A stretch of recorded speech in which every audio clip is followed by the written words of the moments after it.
So a few years ago, I was waiting on my decision to UCLA, and in a few months, I'm gonna graduate. So if you don't know who I am, my name is Peyton. I'm currently a senior here at UCLA, and I wanted to talk about my experience as a transfer student, but just the general application process, my time here at school, and anything else that could potentially help you guys, or maybe just a little story. So I'm from the Bay Area, San Jose specifically. I went to community college for 2 years at De Anza. Shout out to De Anza. I majored in econ, but I'm currently going to graduate as a sociology major. For some context, I had about a 3.8 GPA. I worked one job at the post office about 15 hours a week, give or take, and I really didn't have many extracurriculars at all. When I was in community college, I was not super happy. I wasn't mad about it, don't get me wrong. It wasn't a bad experience, but I didn't want to stay home at the time. I felt like I was missing out on my time elsewhere.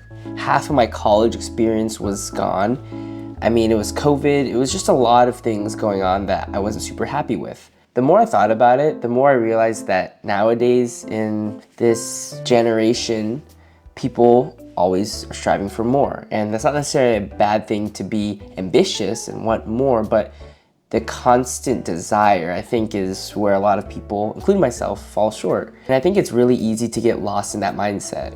I focus on things that would help me feel more happy while I was at community college, such as spending more time with my friends, getting involved in activities and hobbies that brought me joy and I felt very passionate about, and simply just making the most of my time while I was there. And the reason why I did this is because I knew the second that I'd transfer, if I could be happy at community college, I could be happy anywhere. And that was actually one of the essays that I wrote because it's true. It made me realize that instead of always chasing more and desiring more, I tried to be as content and happy as possible with what I had. And I think that mindset is super important and something I still keep with me to this day.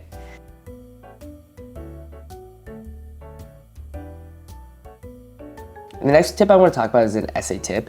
And I think if there's one or two things I wanted to touch on is, one, if you do have a theme or a general underlying tone in your essays, try to make sure it's centered around growth. Not every story is going to be a David and Goliath, but I do think that it's one of the best themes that you can have when writing because it shows the admissions officer that when faced with adversity or setback, you can overcome it, and that means that when you're at the college that you are potentially going to get accepted into, they know that you will do well and that you can get up and overcome any obstacle. And that's an extremely important tip. A lot of people will talk about things that happened to them that may not have been the best, but that's okay because you can always talk about how you overcame it and how it made you better as a person, a student, friend, husband, mother, whatever it might be. And then essay tip number 2 is to really make sure you get a fresh pair of eyes when you're doing these essays. It's very easy to get bogged down when you're writing your essays and you only see it one way. You only have one pair of eyes.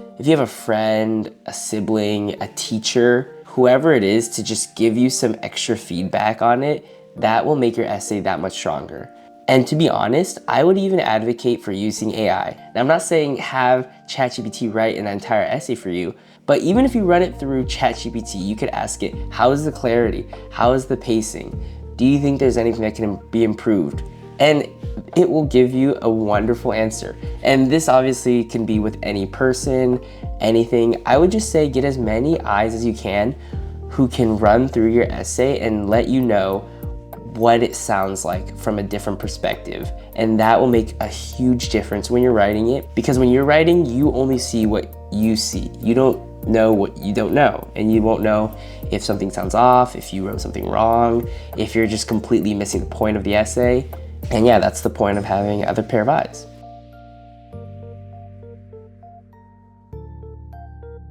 Okay, the next tip I want to talk about is transfer related. It's for California community college students specifically, which is take advantage of TAG. TAG stands for Transfer Admission Guarantee. There's no other place in college admissions that gives you guaranteed acceptance. Now, obviously there is some criteria you have to hit, but it's completely doable, and I think it's well within the range of something that I think a lot of people can hit as long as you put your mind towards it. The final thing I want to talk about is making sure to use your resources when you're at community college. Rate My Professor is the most amazing thing, and something I think every community college student should take advantage of, because it gives you insight into how the professor grades and what they're like before you even take the course. Things like this exist when you're in like high school, but you don't get to choose your high school teachers. Maybe you can jump around once or twice, but for the most part, your curriculum is set for you. In community college and college in general, you can choose the professor you want, which means if you're taking 2 math classes, one professor might be rated 5 out of 5 stars because he gives everyone extra credit, allows assignments to be due a little bit later, maybe just grades nicer, and it's like a great person. And the other professor can be rated 2 out of 5 because they don't care and they just want to get a paycheck. I mean, like, obviously that's a bit of an extreme example. These kind of things exist, and it's extremely important to take advantage of it when you can. Good luck to anyone applying this year. You guys got this. Wherever you guys get accepted to, you're gonna do great. So yeah, have a good rest of your day, and goodbye.